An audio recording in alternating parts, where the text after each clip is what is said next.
Hey, I'm a bag of questions right now. I got two for you real quick. What opens with us seeing through the eyes of a truck driver driving down the street, a cop by a car, and then we hear shots? And what closes with a biker, a kid, well, I call him biker Jersey kid, but he's running through the community and he's running for his life. First he's biking, then he's running for his life, and then we see him hiding underneath something in fear for his life. Did you guess? Do you know?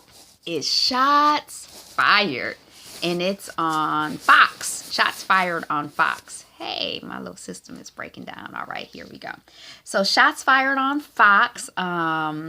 Let's get to it. Before I get to the actual review commentary, if you're here for that, please stick around. But before I get to that, I just want to say that, and I might have your name wrong, I'm sorry, Gina Price Blythewood, she and her husband wrote this.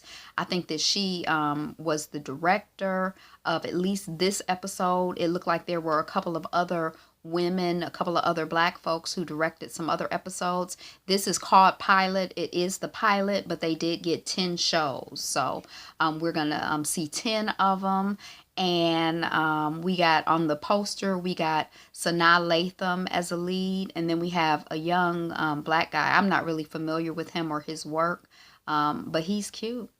Hey, as I said it on Greenleaf or whatever, I'm all here for, meeting and being introduced to, all kinds of new black actors. I don't think I can get enough. I love it. I love it. I love it. So shout outs to y'all for your work. And thank you, thank you, thank you. So I just wanted to check it out. I don't know if I'm, here for it every week or not. Because, every once in a while, I guess if I do watch a cop type show, it's cool. But I'm not like big on the cop detective type genre thingy. But let's go through my notes. So it's the TV show is basically set in Gates Station, North Carolina, which is a small town. We see not in the right at the beginning, but pretty close to the beginning, we see a montage of wealthy and poor parts of the community. And I don't know the music that's playing, but it's like, nope, yup, nope, yup. And it's nope when you in the poor parts of town, and yup when you in the wealthy parts of town. And I think that we hear that the town is 65% black. And we're seeing it through some outsiders who have come to town. And I'm going to tell you why they came to town in 1 minute if you don't already know. Did you see it? How did you like it? What'd you think? Okay. So there is a young black married daddy sheriff. We don't know all of this about him, but he's the cop that was standing by the car. His name is Joshua Beck. He is the only black cop in the department that provides service to a community that is 65% black, brown, colored. So when we go through the police station, all of the folks that we see who appear to be, under arrest, suspected of being criminals, y'all know being black is a crime. But all of those folks are black. The people who seem to be working there all seem to be white, or they look white. You can't tell to look at somebody whether they, black or white, really, because what is black or white? It's a racial construct. Okay, so the cop who in the opening scene had shot the person says that the person was belligerent, that he initially refused to exit the vehicle. When he does finally exit the vehicle, the cop says that the man reached for his gun. He ended up shooting him 4 times, and he stopped him, and we find out almost immediately. We see a shot of this body on the ground, then we see a hand. It looks like, is that a white hand? Or I was like, is that a white hand, a bloody hand? And then we see a shot underneath the car, a shot from underneath the car up the face. So we know that it's a young white guy, or someone who appears to be white, who's been shot. And the cop says in his interview with people from the Department of Justice who have been brought in to investigate this murderation of a young white guy that he pulled him over because he was a white guy in a nice car in a black neighborhood. So in poor neighborhood. So he figured it was a drug related thing. That's usually what it is in his experience, he says. And he says that after the murderation, they did find some marijuana in the car. So clearly, it's time for his life to be ended. We find out that the young white guy who got killed is a college student. He's into comics. He seems to be the geeky type. His mom is upset, understandably so. When the investigators come to talk to her, I'm sorry for your loss. I lose my son. My son was murdered, and the guy who murdered him is out here on the streets. So the Justice Department is called in by the government. Prep school. Preston Terry is the black man, the Department of Justice civil rights attorney who is chosen as the interim director, the interim prosecutor of the case until Ruiz can get on the job. But for the optics, they want some black faces out front, so they get him out front. And by the end of the episode, he has become the prosecutor. Now, I thought they were going to be solving and, dealing with one case in this show, but we just kind of got into town during the whole episode. We don't really, we've just started our investigation. He's a year out of law school. He's young, he's accomplished, he's confident. He has some kind of baseball background. I don't know if he was a professional basketball player, but he was born and raised in Virginia. His brother appears to be a professional football player, and his brother did not go to prep school. So he is, there's a lot of tension. We see in one exchange, they do an excellent job of demonstrating the tension between the two men, the two brothers. We have a black woman investigator. That's, her name is Ash. Her name is Ash. Look, it's spelled A-S-H-E, Ashe. Her name is Ash Aquino, and that's Sanaa Lathan plays that role. So she believes that she's every man's type. She's smart, she's confident, she's competent, and she's a wild woman. She does what she wants to do. She likes being her own boss, and she likes doing what she wants to do. When we first meet her, we meet her with her daughter, who's like a 6-year-old girl who looks, I won't say, she looks what we would call mixed. She looks black, but she looks like she got some other stuff in her. You can't tell when people are mixed necessarily, but she definitely has that effect, or gives that impression. And we meet her playing with her daughter and, talking, and, at some point another woman comes into the room. I thought that it was her girlfriend. The other woman is like, okay, Kai, that's the baby girl's name. It's time to get ready for bed. And, Sanaa Lathan, Ash, is like, well, we just gonna play one more game. And the other woman, the young Latina white woman, I don't know, is like, no, it's time to get ready for bed. And Ash is like, it's cool. And the other woman is like, no, it's not cool, because your behind is not gonna be here in the morning when it's time for her to get up and go to school. So go ahead and start your night routine, Kai. So that's what Kai does. And Kai goes off, and mama wild woman Ash throws something at the woman's head, and then we kind of realize that Ash has had a child with a man. I don't know if they were married or not, but he's moved on to another woman who's basically raising the child, and she's in and out of town with work or just with life. So her daughter does not live with her, and the baby the daddy of the baby, his woman is not a fan of Ash, and Ash is not a fan of her. They have a mutual disdain society. So they lash out, and there's backlash, we see. Ash ends up, there's a scene where prep school Preston and his brother, who's the pro baller, get together for dinner, and Ash is there with them. That's when they have the argument, and we see all the tension between them. And Ash ends up sleeping with the brother. We find out that she was a cop for a couple of years. She's been an investigator or something with drugs down in Mexico or something like that. Now she works for the Department of Justice because she likes working for herself.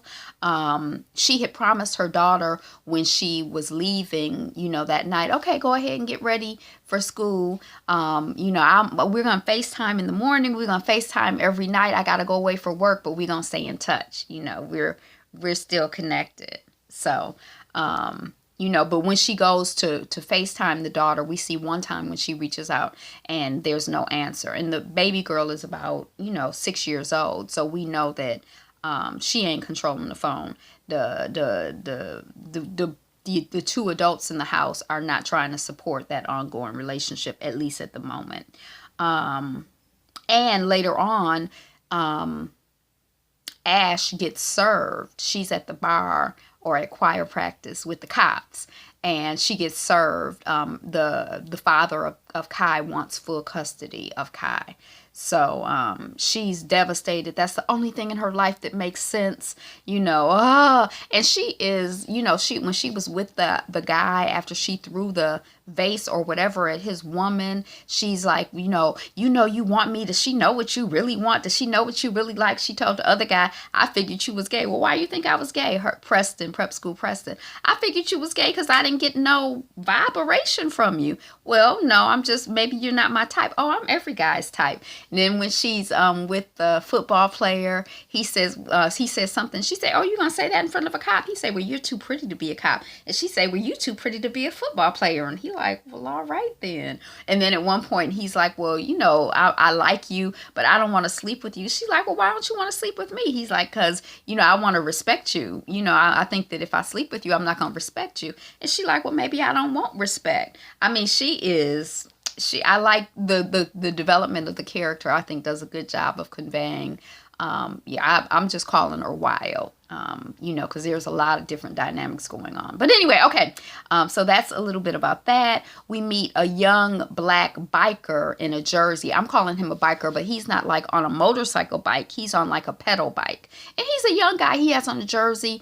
Prep School Preston is like, oh, you part of the crew or whatever, referring to his jersey. And the guy is like, yeah. Prep School Preston is like, well, that's my brother. And the guy is like, no, it's not. And he's like, yeah. And he tries to use that connection that the young guy has with his brother's fame to, oh, my brother's going to be in town. You want me to get you tickets for the game so he could try to get some information. They come in as outsiders from the Department of Justice trying to investigate.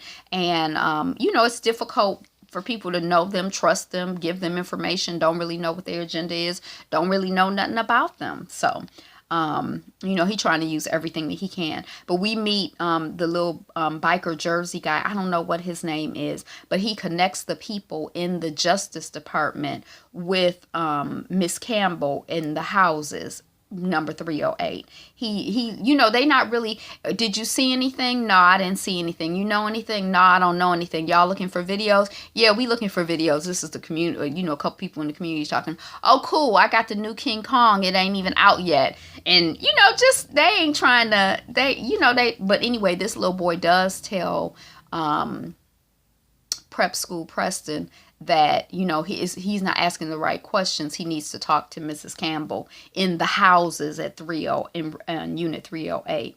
And while they're talking to this group of people, 2 cop cars pull up and everybody disperses. And then Ash says, are they trying to intimidate them or us? So, I think both. All of the black people need to be intimidated as far as the cops are concerned. Right? I don't know. Okay. So there's a black woman preacher character who, if you watch Underground, that's the only place I know her from that I can remember, but she's playing, she has a cameo or a couple episodes as Harriet Tubman on the Underground WGN. But she brings the mothers together at the end or toward the end. But she had tried to get the black Sheriff Beck to come to her church to make a statement. So I'm kind of assuming she's kind of like the black center of the community in a way. We see that there's a press conference. The governor grew up in Gate Station. That's the name of the town they're in. I don't know if I mentioned it, but it's not North Carolina. And Sheriff Platt is there on the podium, and then Preston Terry gets up and he, gives a talk, and, people are yelling out questions. The preacher yells out, "Why should we trust you?" Everybody, a couple people were yelling out questions, and then he just gives this speech that has everybody in awe. He calls the name of real live black, I think it's only men, but it could be black women, but black people who have been gunned down, unarmed black people who have been gunned down by the cops, and says that he's not a fan of that, and blah blah blah blah blah. He's here to he is here to investigate this white person's white boy's young man's murder by a black cop. But whatever, he gives this speech, and I can tell by the way that it's edited that we're supposed to be in awe of it, although I can't say I didn't really remember a lot of it. I mean, it seemed cool enough to me, but it didn't have me in awe. But they had, like, while he's giving the speech and calling the names, I did appreciate the calling of names. But while he's giving a speech, we see the white mother whose son has just been shot. She's running water into her tea, the thing you boil water in, and then, it screams, "Oh, your water's ready." She's pouring water into that through her faucet, and it's like running over because she's just watching him in awe. Then we see the biker boy watching through through a TV screen on the street, like through maybe a store window or something. Then we see the black cop's wife watching. Everybody seems to be in awe, and then the governor's assistant is like, "Oh my God, you just made my job hard. The governor spent all day working on that speech, and everybody's just going to be talking about what you said." So, we're supposed to be in awe.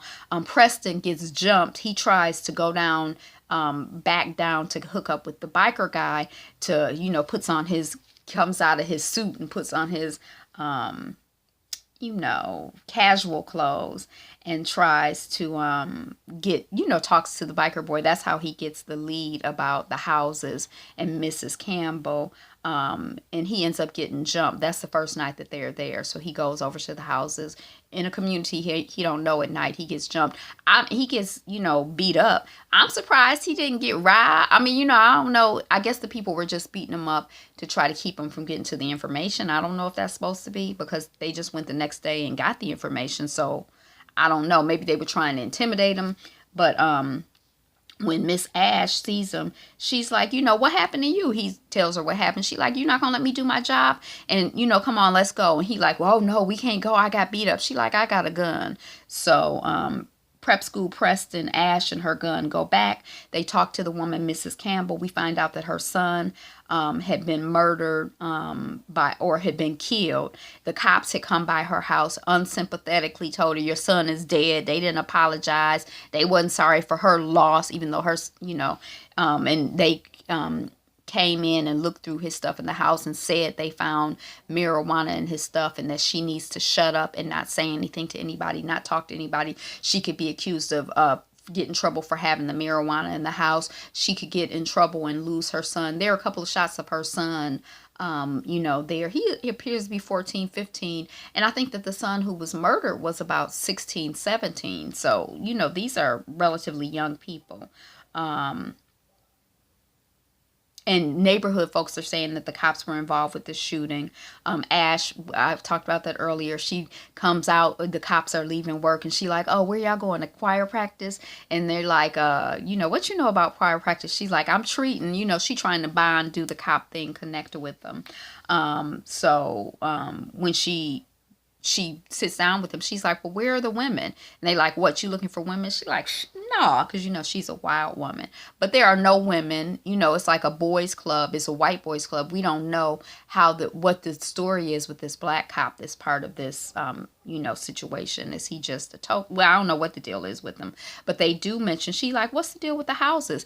And one of the guys says, "Well, I never ran tours there." And she's like, "Tours?" And the other guy's like, "Oh, tours, that's nothing." And it's kind of like, and we see in the montage at the end, she's got up on, how cops on TV in movies, they do their investigation and they put stuff on the wall. So she has the word tours up there, and then she has a couple pictures. So she's starting to build, the wall of information that's going to help her break the case. Ash is on the case. Investigator extraordinaire. Okay, so we see the brothers verbally sparring. And they get into over dinner, they back and forth. What's your shelf life? Well, mama and daddy are living in the house that I bought them, says the baller. But the other guy, the attorney, well, what's your shelf life? In 5 years I'll be running justice, and your career will be over, and blah blah blah blah blah blah blah. But the prep school Preston leaves, and he goes to the governor's assistant, a woman. She looks white to me. She could be colored somehow. I don't really know. She's racially ambiguous, I guess, although she looks white. I don't know. That's like my new word for the last, couple, whatever. Racially ambiguous. But anyway, he goes to her. She let them know when they got into town that she was staying at their hotel till they got settled in. So I guess, when he comes to the door, she's like, I'm surprised you text me. And, we wake up in the middle of the night. And I'm wondering, because at one point Ash had asked him, I think, about him being married or involved. He's like, he's waiting for his Michelle Obama. So I'm like, oh, is this the woman? Is she what he's been waiting for? Is she Mrs. Right? Is she Mrs. Right now? Did he change his mind? I mean, what's the deal? But he wakes up in the middle of the night, or he wakes up to hear her talking on the phone, and it turns out that there's a video that's out there, and the video is of Black Sheriff Beck saying, it's like him celebrating his cophood. And he's saying, they interviewing him, and it's a video, and, it's a party. It's a daytime party, although he does say that he's drunk. But he finally got his license to shoot these crackers. Then we have a scene with Black Sheriff Beck apologizing, explaining the video to a very unbothered, his sheriff boss, white man, Platt, I think that's his name. And he gets put on administrative leave, but Platt is like, I've said worse stuff when I was sober. And, the sheriff Black Beck is like, well, what about the boys? He like, oh, it's a box of saltines with a bow on your desk when you get to work, or, when you get back. So they're, I don't know what the deal is. I don't know what the story is, but I'm just reporting it to you as it's come to me. We see, we're in church. We see the preacher. She got on a Rosa Parks 1955 t-shirt. Yay! She's speaking of blackness being weaponized. She introduces Mrs. Campbell, the mom. We find out that her son was murdered a couple weeks ago. He was 17 years old. His name is Joey. I think we already knew his name was Joey. Her name is Shamika Campbell. And then she also introduces the white mom. But the white mom come out from surprise, from back behind the door, and then the people are kind of like, and she like, come on, we got to support these, moms. And then the moms hug, and, it's, I don't know. We don't know if the preacher is using the white mom in the press, because it's press all around, to bring attention to this young black child that was murdered as well. We don't know what the angle is, because we don't really know these people. We don't know anything about them. And then, of course, the episode ends with the little boy who told the investigators about Campbell being, he's on his bike, and some cars are coming at him from different, directions. He's trying to avoid them, but it's like, they trying to run me over. He jumps off the bike. He rolls under a fence. They still running after him. He goes underneath something, and he's like underneath, just like, am I going to make it out alive? So, brother, we praying for you. Keep your strength up. Try to breathe quietly. And, that's it. So what'd you think? Did you enjoy the episode? Are you going to be watching Shots Fire? Thanks for watching my review. I'm Angela. The channel is Be Fabulous You. I'm Be Fabulous You on Twitter as well, and on Facebook. But I'm, so anyway, have a fabulous, wonderful, delightful day.